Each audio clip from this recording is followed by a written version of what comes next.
وسهلا ومرحبا بكم في قناه فام كويزين. مع وليت لكم وصفه جديده ايوا مخبز الجوز. نبداو له مع بعض تحضير الوصفه. اول حاجه راح نستعمل هنا 3 كيلات من الجوز، يعني الكيله اللي راح تخدمي بها، مع كيله من السكر العادي.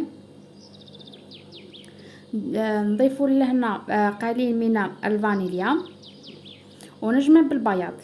انا استعملت الكيل تاعي اللي راح ندير به، تما درت كيله صغيره، درت غير بيضه وحده. ونكملوا الجمع تاعنا بقليل من ماء الزهر حتى تشكلنا عجينه.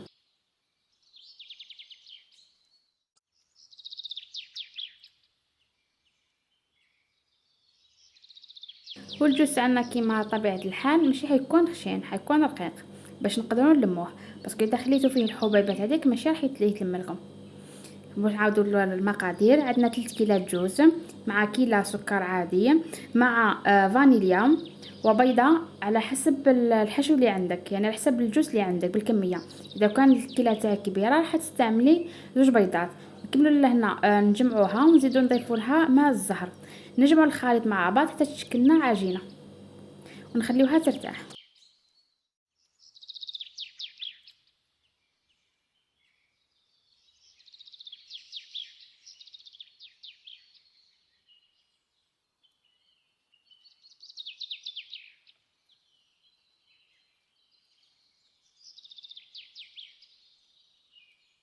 بعد ما خلينا العجينه تاعنا ارتاحت لنا مده ربع ساعه الى نصف ساعه، راح نشكلوها بالسلسوات هذو الصغار. حنديروا شكل مربع ودائري، راهم يتباعوا في المحلات. حنحطوا الحشو تاعنا على حسب الحجم تاع المول تاعنا، السرتو تاعنا يعني تكون سوا مع المول كما راكم تلاحظوا. بعد ما ننزعوها تبدلنا الشكل تاعو، حنعاودو نسقموها ما بين يدينا كما راكم تلاحظوا. دوك هنا واش ندير، حنكمل الحبات تاعي نحطهم يطيبوا لنا في الفرن، يكون الفرن مسبق مسخن مده 6 دقائق الى 7 دقائق ونطفيو عليه. ماشي حنخليوها مده نص ساعه ولا 6 دقائق ولا 7 دقائق، نحطو نحسبوهم كي نطيبوهم نخلصوا. انا واش درت من التحت، درت شويه فرينه برك باش ما يتحرقناش ولا ما يلصقناش، هذا ما كان.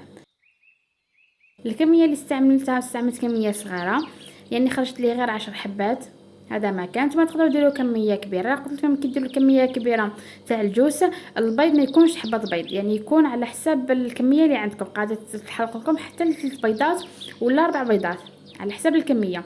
انا الكميه تاعي صغيره استعملت غير بيضه واحده كما قلت لكم. ها هو الحبات تاعي، دوك نحطهم يطيبوا، بعد ما يطيبوا نخرجهم.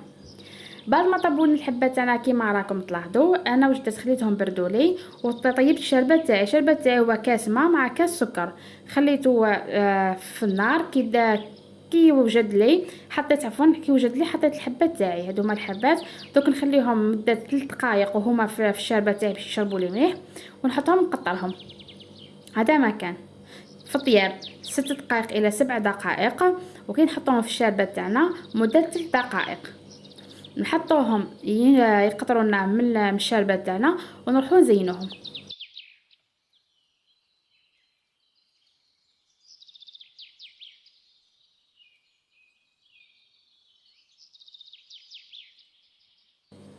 كيما قلت لكم التزيين تاعي راح نستعملو بالباتاشيك اللي هو عجينه السكر، ماشي حندير الكلاصاج.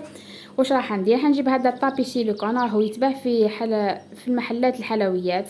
واذا ما لقيتيش تقدري تلقايه في ليمول تاع لابيش، كاين تلقايهم فيهم.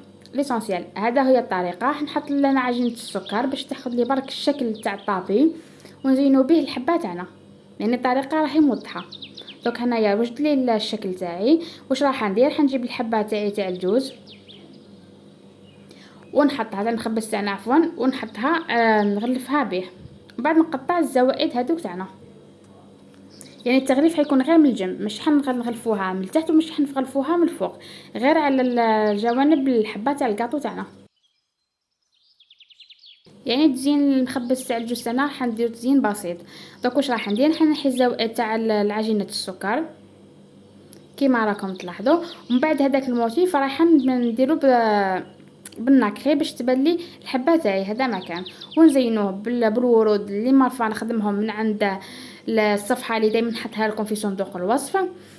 انا مديت لكم فكره برك للتزيين، يعني نتوما يعود لكم الاختيار والتزيين تاعكم كيما تحبوا نتوما. فكره من عندي، واذا حبيتوها تقدروا تستعملوا بها الحلويات تاعكم. كما قلت لكم بعد ما درت عجينه السكر تاعنا نحيت الزوائد هذه. دوك واش راح ندير، حنبين هذيك لي موتيف تاعها الرسومات بالنكهه تاعنا الصفر. بعد ما نكملوها واش راح نديرو، حنجيبوا هذاك السكر الملون نحطوها من الفوق ونحطوا الورده تاعنا. يعني هذه الطريقه. دوك نعاود نديرها لكم بالطريقه الثانيه تكون نصورها لكم عن قرب باش تقدروا تشوفوا تلاحظوا مليح.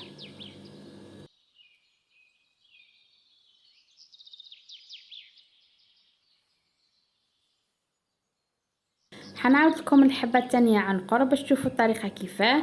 كما قلت لكم جبت الطابي هذا حطيته، جبت البطاطس عجنت عفوا ما بين يديا وحطيتها فوقه، خرج لي الموتيف تاعها. حنجيبوا لهنا الحبه تاع عفوا تاع المخبز تاعنا، حنقيسوا عليها، نلصقوا الحبه تاعنا مع البطاطس ونحيو الزوايد تاعنا. كي نحيوهم راح نلصقوا الاولى مع الثانيه، يعني العجينه مع بعضهم بطاطس مع بعضها.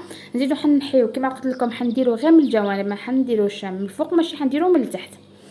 نضيف كاع واش حنجيبو لهنا النكهه تاعنا. وهذيك الرسومه رسمه تاعنا اللي جاتها خرجت لنا بالباطا سكر حنبينوها به هذا مكان، ونحطو من الفوق السكر الملون تاعنا والورود اللي قلت لكم دائما نحط لكم الصفحات تاع اللي نخدم عندها. يعني طريقه سهله وتقدروا تخدموها. واذا ما عجبتكمش طريقتي تقدروا ديروا موديل واحد اخر. يعني انا مديت لكم وصفه المخبز الجوز وانتم تزينوا يعود لكم.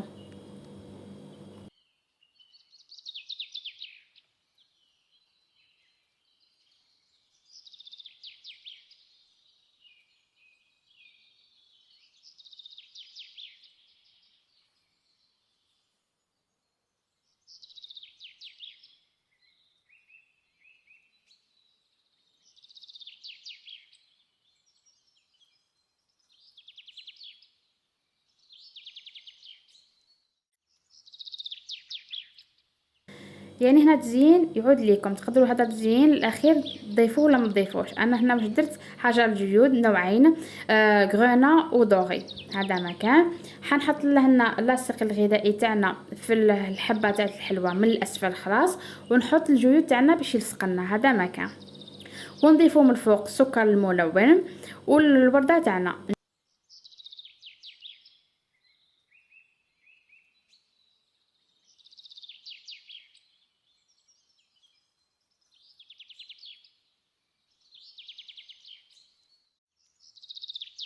ان شاء الله الوصفه تاع اليوم نالت اعجابكم، نتمنى تجربوها. في امان الله، في وصفه جديده ان شاء الله.